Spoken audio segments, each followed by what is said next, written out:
Restaurant মানে চার দেওয়ালে চেয়ার জলমনের চেয়ার টেবিল না। আজকে আপনাদের নিয়ে যাব একদম অন্যরকম একটা স্বাদের ঠিকানায়, গাছতলার খিচুড়ি।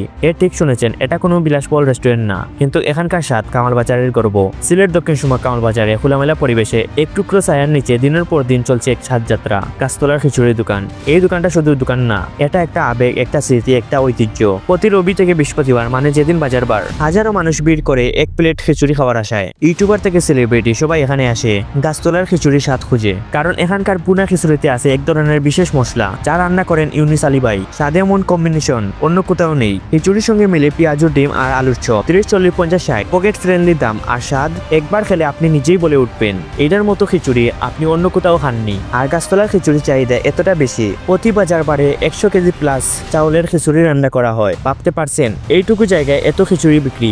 এটাই গাছতলার জাদু। কিন্তু একটা কথা না বললেই না, এই দোকানের আশেপাশে কোনো কম্পিটিটর না থাকায় খিচুড়ির দাম একটু বেড়েছে। তাছাড়া মাঝে মাঝে খিচুড়ির মধ্যে পাথর বা গাছের ডাল পাওয়ার অভিযোগ রয়েছে, যা আমরা নিজেরা না পেলে কখনোই বিশ্বাস করতাম না।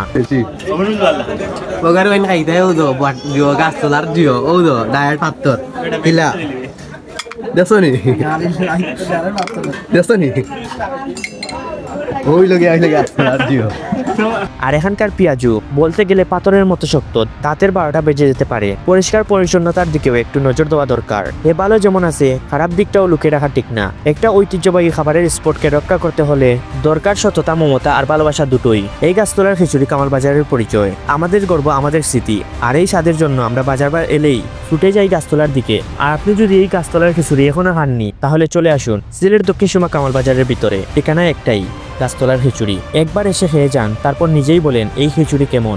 আর বন্ধুরা, আশা করি এই ভিডিওটা তোমাদের পছন্দ হয়েছে। পছন্দ হলে অবশ্যই লাইক কমেন্ট সাবস্ক্রাইব করবেন। আর এই গাছতলার খিচুড়ি সম্পর্কে তোমার ধারণা কি অবশ্যই কমেন্টে বলে যাবেন। আর বন্ধুরা, এই গাছতলার খিচুড়ি নিয়ে আমি একটু ঝামেলার মধ্যে ভিডিওটা তৈরি করেছি, জানি না তোমাদের পছন্দ হয়েছে কিনা। আমি কথা দিচ্ছি পরবর্তীতে একটা স্পেশাল ভিডিও আসবে এই গাছতলার খিচুড়ি নিয়ে, যা তোমাদের কমেন্টের উপর নির্ভর করবে। সবাই ভালো থাকবেন, সুস্থ থাকবেন। আল্লাহ হাফিজ।